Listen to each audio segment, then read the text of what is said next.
Od finalistke X-Faktorja in Instagram vplivnice do obtožene morilke. Tožilci čez lužo pravijo, da je izjemno slavna Instagram manekenka odgovorna za smrt druge vplivnice. Domnevno jo je povozila z Mercedesom pred razkošnim londonskim nočnim klubom, medtem ko krožijo govorice o dolgotrajnem sporu.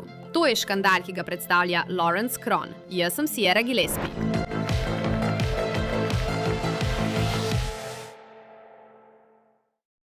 Londonska instagramerka je zdaj za zapahi in se sooča z najhujšo obtožbo, potem ko je domnevno povozila drugo vplivnico s svojim avtom in jo pustila umirati.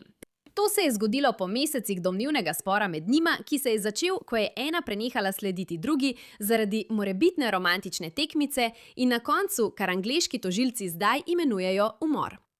Današnji škandal nas popelje čez lužo v London, Anglija. Tam se je zgodil ta tragični dogodek in tam sta živeli tudi obe glavni osebi. Začnimo torej s tem in predstavimo vse, ki so bili vpleteni. Najprej je tu 32-letna Klaudija Zakievska. Klaudija sicer prihaja iz Poljske, vendar je pustila svoj pečat v svetu s tem, da je v Angliji razkazovala svoj razkošen življenjski slog. Bila je prava vplivnica, saj je imela samo na Instagramu kar 275.000 sledilcev. Bila je znana po svojih čudovitih fotografijah, na katerih je razkazovala vrhunska oblačila, zabavna in vznemirljiva potovanja ter nasploh življenjski slog, ki bi si ga vsak želel. Potem je tu še 29-letna Gabrielle Carrington, ki je na spletu znana kot Riel UK. Gabrielle je postala slavna leta 2013, ko se je pojavila v britanski oddaji The X Factor. Takrat je bila Gabrielle članica dekiške skupine z imenom Miss Dynamics. Od takrat naprej pa je še naprej živela svoje življenje v središču pozornosti, na precej podoben način kot Klaudija. Tudi ona objavlja na Instagramu, kjer razkazuje čudovite oprave, zabavne počitnice in pogled v zakulisje prestižnih zabav. Gabriela ima na Instagramu kar 368.000 sledilcev. Seveda sta obe ženski veliki vplivnici. Obe imata zelo veliko sledilcev in sta svoj življenjski slog spremenili v pravo kariero. In tukaj naj bi se drama domnevno začela. Po besedah vplivnice Lale naj bi se napetosti v ozadju nabirale že mesece. Zdi se, da se je vse začelo z nečim zelo majhnim. Klaudija naj bi prenehala slediti Gabrieli na Instagramu, a potem naj bi postalo samo še slabše. Na spletu kroži več govoric. Naj poudarim, to so samo govorice. Uradno niso bile potrjene. Nekateri viri na Twitterju oziroma X-u pravijo, da sta se prepirali zaradi moškega. Drugi ugibajo, da sta imeli poslovni dogovor, ki je propadel, zaradi česar se drama nadaljuje. Zdaj ni jasno, kaj se je točno dogajalo v njunem zasebnem življenju pred tem incidentom, vendar vemo, da so se stvari 19. aprila še poslabšale. Tako Gabrielle kot Klaudija sta bili v londonski četrti Soho, kjer sta obiskali nočni klub z imenom Inka. Po navedbah tožilcev, citiram, nadaljnji pregledi posnetkov varnostnih kamer kažejo, da je gospodična Carrington, ko se je srečala z Gabrielle, prispela na Argyle Street s svojim avtomobilom, ki je bil v bližini nočnega kluba Inka. V tem času je videti, da je imela prepir z moškim, ko je izstopila iz svojega avtomobila. Zdaj tožilci pravijo, da se je Gabrielle zapletla v ta prepir, ki se je nadaljeval potem, ko je izstopila iz svojega avtomobila, črnega Mercedesa. Varnostniki kluba so skušali prepir prekiniti, vendar se je Gabrielle nato vrnila na voznikov sedež. Tožilci so kasneje na javni obravnavi povedali, citiram, med tem manevrom je vozilo zadelo gospodično Zakievska, ki je bila nameščena pred vozilom in bila je potegnjena naprej ter padla med vozilo in kovinsko stojalo za kolesa. Torej, ponovno po besedah tožilcev, je Gabrielle s svojim vozilom vlekla Klaudijo in njeno telo treščila v kovinsko stojalo za kolesa. Ko se je vozilo še naprej premikalo naprej, je Klaudijo povsem potegnilo pod vozilo in hkrati zadelo člana varnostnega osebja Anuša Šišuša, ki je bil na pločniku. Po navedbah metropolitanske policije je imel varnostnik, citiram, poškodbe, ki so mu spremenile življenje. V nesreči je bila poškodovana tudi druga ženska po imenu Leticia Armstrong. Policija je bila poklicana okoli 4:30 zjutraj tistega dne in je na kraj dogodka prispela okoli 5. ure. Po poročanju Manchester Evening News so tožilci povedali, da je bilo prizorišče mogoče opisati le kot množico ljudi, ki kričijo. Lahko bi rekli, da je šlo za kaos, tako rekoč. A najhuje je bilo za Klaudijo. Hitro so jo odpeljali v bolnišnico, kjer je padla v komo. Kmalu zatem so aretirali Gabrielo. Testi so pokazali, da je imela 61 mikrogramov alkohola na 100 ml izdihanega zraka. Poiskala sem, ker smo v Ameriki bolj vajeni izraza vsebnost alkohola v krvi ali BAC. To pomeni, da je Gabriel napihala med 0,13 in 0,14 skoraj dvakrat več od dovoljene meje 0,08. Takrat so Gabriel obtožili povzročitve hude telesne poškodbe z namenom povzročitve telesne poškodbe, nevarne vožnje, vožnje pod vplivom alkohola, kot temu pravijo tam, in poskusa umora. Gabriel se je 21. aprila pojavila na sodišču Westminster Magistrates Court in bila pridržana v priporu. Ni podala izjave o krivdi, vendar je po poročanju Manchester Evening News s svojimi rokami naredila srček proti družini in prijateljem, ki so sedeli v sodni dvorani. Zdaj so bili začetni obtožbe proti Gabriel zelo resne, vendar so jih zdaj nadgradili na najhujšo možno obtožbo, s katero se lahko kdo sooči – umor. Potem, ko je Klaudija umrla 25. aprila, Metropolitanska policija je po njeni smrti izdala izjavo, v kateri so med drugim zapisali, citiram: "Radi bi izrazili naše najgloblje sožalje Klaudijini družini in prijateljem ob tej tragični novici. Naše misli so tudi z vsemi, ki jih je ta dogodek prizadel. Zavedamo se, da je ta primer povzročil veliko zanimanja in razprav na družbenih omrežjih. Vendar pa bi javnost pozvali, naj se vzdrži nadaljnjih ugibanj. Prav tako prosimo ljudi, naj ne delijo nazornih posnetkov iz spoštovanja do Klaudijinih bližnjih in do tistih, ki so bili poškodovani. Širjenje takšnega gradiva bi lahko ogrozilo tudi našo tekočo kazensko preiskavo in morebiti vplivalo na prihodnje sodne postopke. V svetu, kjer je vse urejeno za družbena omrežja, sta ti dve vplivnici na krut način spoznali, da resnične tragedije ne moreš izbrisati, ko se pomikanje po zaslonu ustavi." In zdaj, da bi se še bolj poglobili v ta primer, zato Povabimo današnjega gosta. To je odvetnik za mednarodno pravo in prijatelj škandalov, David Shafee. David, lepo te je videti, hvala, ker si prišel. In mislim, da začnimo s tem vprašanjem. Naša obtoženka je sprva bila obtožena poskusa umora, zdaj se sooča z obtožbo umora. Misliš, da je upravičeno, da so izvišali obtožbo? Da, mislim, da je. Veš, to je zato, ker je žrtev umrla. Sprva so jo obtožili poskusa umora, ko je bila žrtev še živa in so jo zdravili. Nažalost, zdravljenje ni uspelo, ni je bilo mogoče rešiti. In zdaj gre za umor, za katerega je potrebna namera, mens rea, in zdi se, da bi to lahko dokazali, vendar bo to ovira, ki jo bo moralo tožilstvo premagati, če bo želelo doseči obsodbo za umor. Ja, razumem tvojo poanto. Smiselno se mi zdi, da so zdaj, ko je žrtev že umrla, obtožbo posodobili oziroma zvišali na umor. Res uničujoča tragedija na vseh straneh. Ampak obstaja precej velika razlika med obtožbo poskusa umora, ki je še vedno zelo huda, vendar ni tako huda kot umor, ker je tukaj nekdo izgubil življenje. Torej, vem, kakšno je to tukaj v ZDA, ampak ali je podobno tudi pri vas, čez lužo, razlika med tema dvema obtožbama? Seveda je podobno. Mislim, kazen bo veliko strožja, ker je zdaj to obtožba za umor. In zagotovo, ker gre za zelo resno obtožbo, bo to sojenje pred poroto na sodišču Crown Court v Združenem kraljestvu. Bržamem, da bo to na sodišču Old Bailey v Londonu. Porota bo morala pretehtati dokaze in odločiti, ali jo bodo spoznali za krivo. Ja, omenila si Old Bailey in to sem že slišala, ko sem raziskovala to temo, kar mi je obudilo spomin. Mislim, da so tam videli Kevina Spaceyja. To je res pomembno sodišče. In vem, da je tukaj drugače, ker je odvisno od pristojnosti. To se je zgodilo v Londonu, ampak mi lahko poveš, kaj o tem sodišču, česar morda še ne vem? No, to je najvišja vrsta kazenskega sodišča. Če bi šlo za manjši prekršek, nekaj podobnega kot prekršek, bi jo lahko sodili na magistratnem sodišču in morda tudi brez porote. Toda v tem primeru bo sojenje na višjem sodišču na Old Baileyju in s poroto. V redu, to je res velika stvar. Mislim, to je najhujša obtožba, s katero se lahko soočiš in najvišje sodišče, ki ga imajo tam. Torej, to ni nekaj, kar bi lahko kar prezrli. In verjetno je tukaj veliko dejavnikov, ki so vplivali na vse to. Torej, razčlenimo jih, preden se vrnemo k pogovoru o umoru. Ena od stvari je, da naj bi obstajal domnevni spor ali stalno nesoglasje med tema dvema ženskama, ker sem pogledala njuno število sledilcev na Instagramu. Obe imata na tisoče, celo 100.000 sledilcev. Sta res na vrhu, ko gre za družbena omrežja in vplivnost. Ampak očitno sta imeli nekakšen spor in preteklost med seboj. Ali je to nekaj, kar bi tožilci želeli podrobneje preučiti, ko pripravljajo ta primer na sojenje?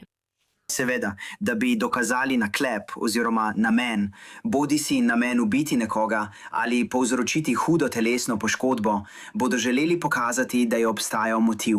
Tako bo to, kar se je zgodilo med tema dvema, spor, ki ste ga imela in prepiri, ki ste jih imela, del motiva. Pogledal sem tudi njune strani na Instagramu. Videti sta si podobni, mislim, da je to pošteno reči. Morda se torej tudi nekako borita za isti prostor kot vplivnici. Mogoče je to del razloga. Morda je med njima ljubosumje, ki se je nato še stopnjevalo in pripeljalo do tega zelo nesrečnega dogodka. Prav, omenila si motiv. Vem, da tukaj v Združenih državah ni nujno potreben za vložitev obtožnice ali dosego obsodbe. Večinoma pa ga vseeno radi imamo. In rečem, da ga radi imamo, ker jaz, kot oseba, ki dela na področju resničnih kriminalnih primerov, rada vem, zakaj obstaja motiv. Vem, da tudi porotniki, saj je umor najhujše kaznivo dejanje. Želimo vedeti, zakaj se je kaj takega zgodilo. Ali je v Združenem kraljestvu to zahtevano? Ni zahtevano, je pa pomemben del dokazovanja namena. Z drugimi besedami, če obstaja motiv, bo porota verjetneje ugotovila, da je bil namen. In to se mi zdi smiselno, ker če sem njena odvetnica, bi lahko rekla, v redu, usedla se je v avto. Morda Claudie sploh ni videla tam. Veš, morda je. Bomo govorili tudi o vožnji pod vplivom alkohola. Ampak, bila je le velika nesreča. Če pa sem tožilka, bom rekla, poglejmo njuno ozadje. Poglejmo njuna sporočila. Poglejmo njun prepir, ki je trajal že dlje časa. Tako da se nekako strinjam, da je ta motiv precej pomemben. Ampak vsa ta vnaprejšnja namera. Ali je tukaj enako kot v Združenem kraljestvu glede umora, vnaprejšnje namere in tamkajšnjih zahtev? Ja, vnaprejšnja namera bo del analize, ker bi to tudi pokazalo, da je obstajal namen. Ampak mislim, da ni nujno potrebna vnaprejšnja namera, da bi nekoga spoznali za krivega umora. Potrebno je imeti tisto mens rea, tisto raven namena, da si nameraval povzročiti hudo telesno poškodbo, kot pravijo v Združenem kraljestvu, ali pa si nameraval osebo ubiti. Toda ta namen si lahko razvil zelo kratek čas pred samim dogodkom. V redu, torej pogovorimo se o namenu, o mens rea, ki jo ves čas omenjaš, ker to je tisto, kar tožilci trdijo, da se je zgodilo. Da je naša obtoženka, Gabriela, imela ta namen, to mens rea, da ubije žrtev. Vendar pa, ali bo njena obramba res samo rekla, kot sem že rekla, da je šlo za nesrečo, da se to, veš, ta grozna tragedija ne bi smela zgoditi. Ampak misliš, da je to pot, po kateri bodo šli?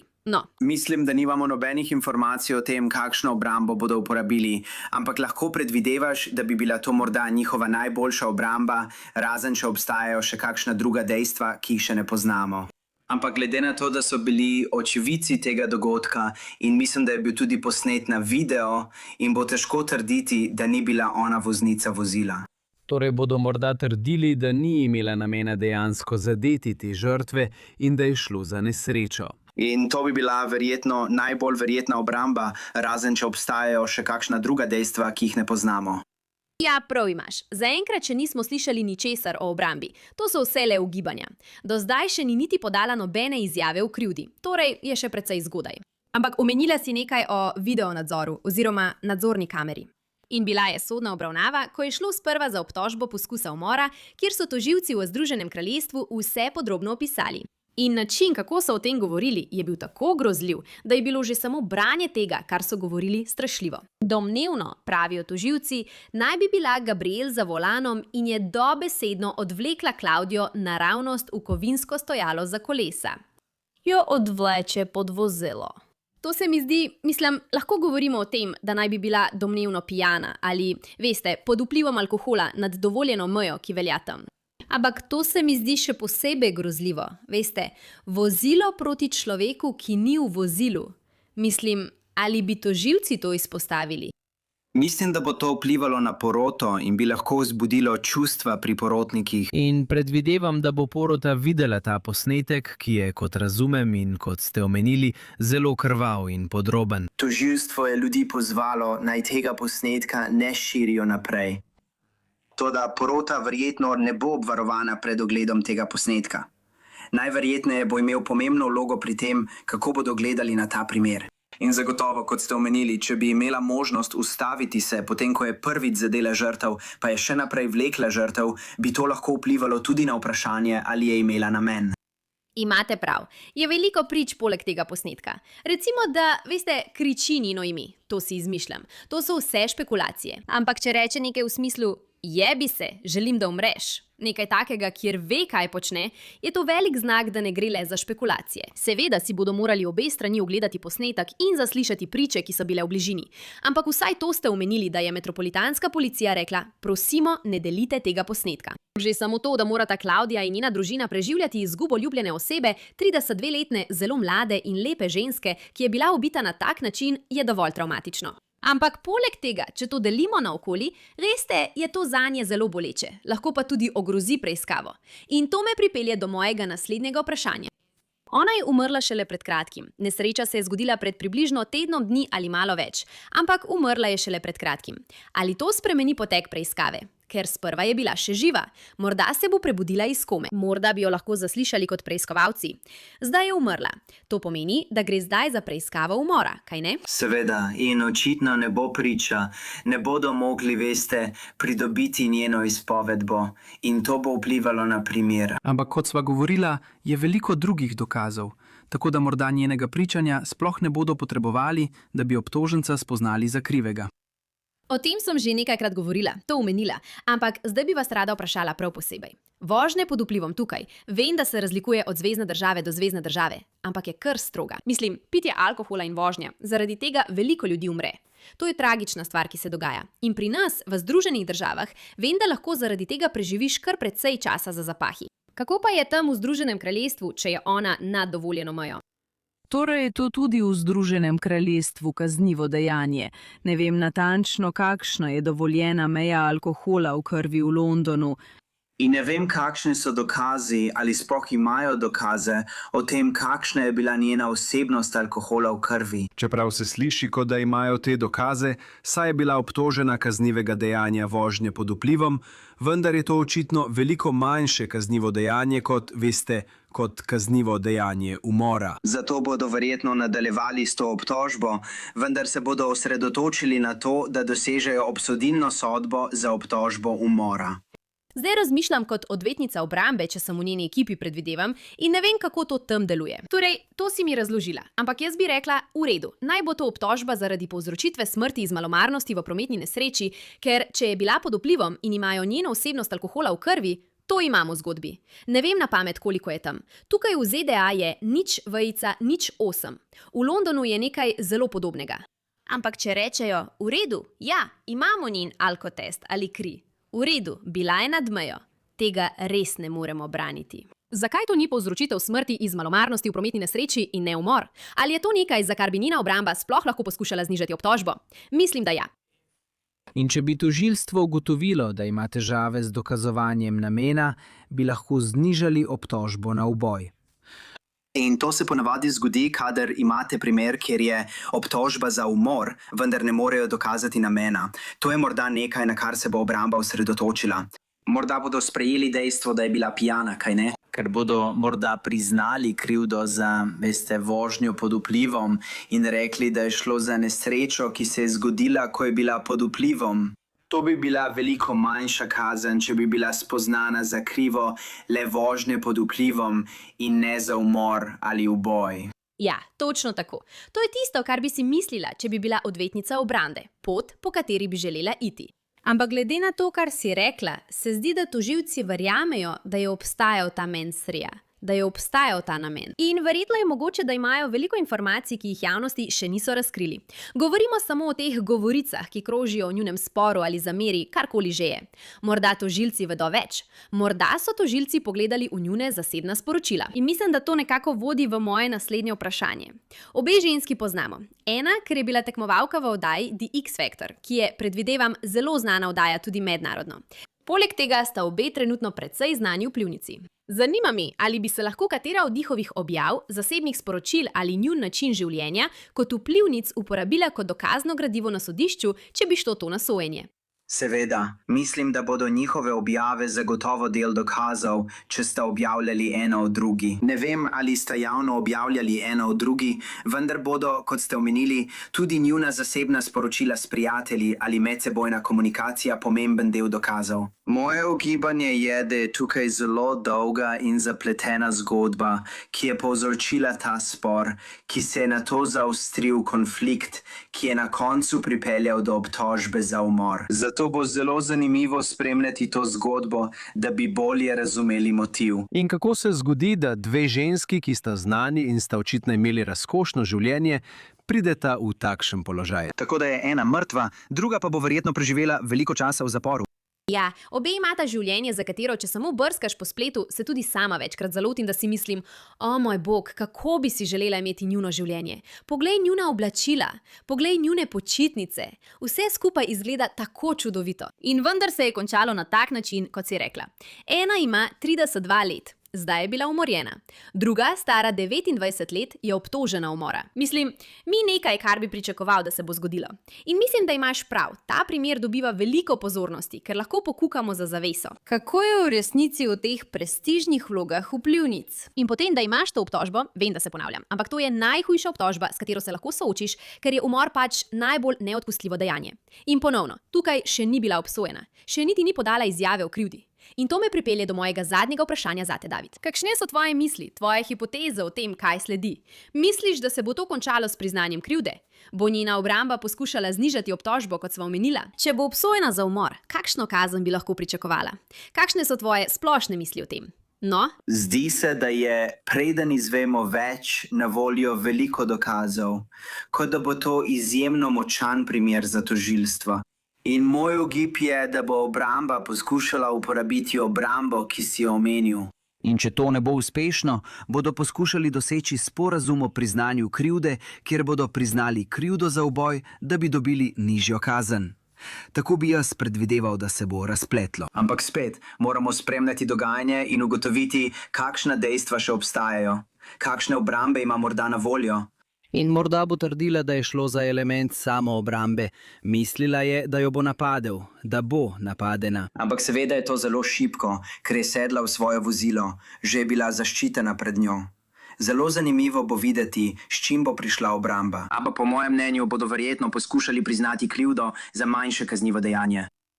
Ja, ta primer je res tragičen na vseh področjih. Ena izgubljena življenje, drugo uničeno.